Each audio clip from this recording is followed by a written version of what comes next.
मुझे राजनीति में रुचि है और जो हमारे प्रधानमंत्री हैं वो भी किसी देव से कम नहीं है। कोई बात नहीं, हो सकता है अगले साल पूरी हो जाए। कंगना रनौत ये बॉलीवुड में और राजनीति में भी अपनी बेबाकी के कारण जानी जाती हैं। नेपोटिज्म को बढ़ावा देने वाले मामले में भी कंगना ने बॉलीवुड गैंग के साथ जुबानी जंग लड़ी और फिर ड्रग्स केस में भी कंगना के बेबाकी का नमूना देखने को मिला। कंगना राजनीति में भी काफी सक्रिय रही हैं। महाराष्ट्र की ठाकरे सरकार को ही देख लीजिए। कंगना तत्कालीन मुख्यमंत्री उद्धव ठाकरे और संजय राउत से अकेले ही भिड़ गईं। नतीजा ये हुआ कि बीएमसी ने कंगना के दफ्तर पर बुलडोजर चलवा दिया। कंगना ने यहां हार नहीं मानी। अपने इंस्टाग्राम पर वे लगातार तत्कालीन सरकार को घेरती रही। उद्धव ठाकरे, तुझे क्या लगता है कि तूने फिल्म माफिया के साथ मिलके मेरा घर तोड़ के मुझसे बहुत बड़ा बदला लिया है? आज मेरा घर टूटा है, कल तेरा घमंड टूटेगा। ये वक्त का पहिया है, याद रखना। जब ठाकरे सरकार गिरी तब कंगना ने उन पर तीखा प्रहार किया। अपने बयान में क्या कहा कंगना ने, वो भी सुनिए। 1975 के बाद ये समय भारत के लोकतंत्र का सबसे महत्वपूर्ण समय है। 1975 में लोक नेता जेपी नारायण की एक ललकार से सिंहासन छोड़ो की जनता आती है, सिंहासन गिर गए थे। 2020 में मैंने कहा था कि लोकतंत्र एक विश्वास है और सत्ता के घमंड में आकर जो इस विश्वास को तोड़ता है उसका घमंड टूटना भी निश्चित है। और ये किसी व्यक्ति विशेष की कोई शक्ति नहीं है, ये शक्ति है एक सच्चे चरित्र की।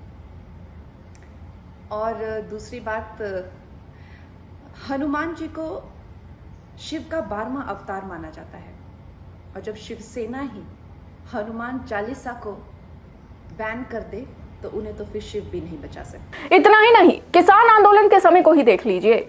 जब जनता और विपक्ष मोदी सरकार का विरोध कर रहे थे तब मोदी के सुर में सुर मिलाने वाली सिर्फ कंगना थी। लेकिन फिर जनता ने सवाल उठाने शुरू कर दिए कि कंगना मोदी मोदी करती हैं। जो मोदी का विपक्ष है वो कंगना का दुश्मन क्यों बन जाता है? क्या कंगना भाजपा से चुनाव में खड़ी होने जा रही हैं? और भी न जाने कितने सवाल लोगों ने किए। इसका जवाब आज हम आपको देंगे अपनी इस खास रिपोर्ट में। नमस्कार, मैं हूं आपके साथ कांची बंसल। आप देख रहे हैं जनहित टाइम्स। प्रधानमंत्री नरेंद्र मोदी को देश दुनिया से मिले तोहफे की नीलामी चल रही है।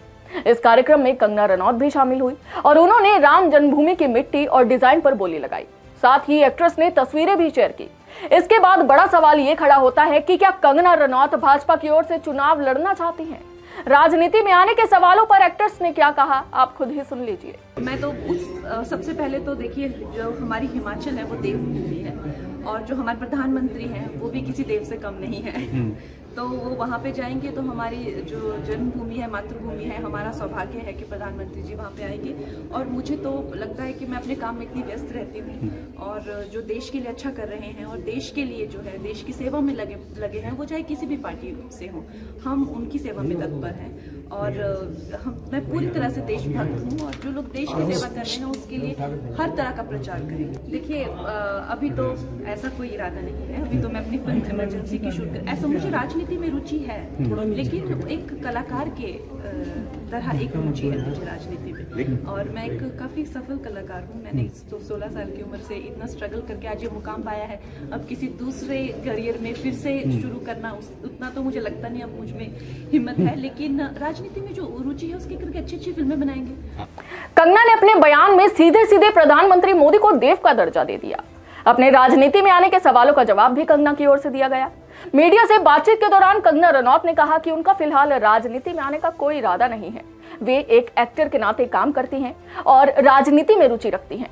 उनका काम है कि वे फिल्मों के जरिए राजनीति पर अच्छी फिल्में बनाएं। लेकिन राजनीति में अपनी रुचि की बात कहकर कंगना ने ये इशारा तो कर दिया है कि अगर उनको मौका मिलेगा तो वो राजनीति में कदम रखने से भी परहेज नहीं रखेंगी। तो क्या आप कंगना को राजनीति में देखना चाहते हैं? अपने सुझाव हमें कमेंट्स के जरिए जरूर बताएं। फिलहाल के लिए बस इतना ही। देखते रहिए जनहित टाइम्स। जय हिंद।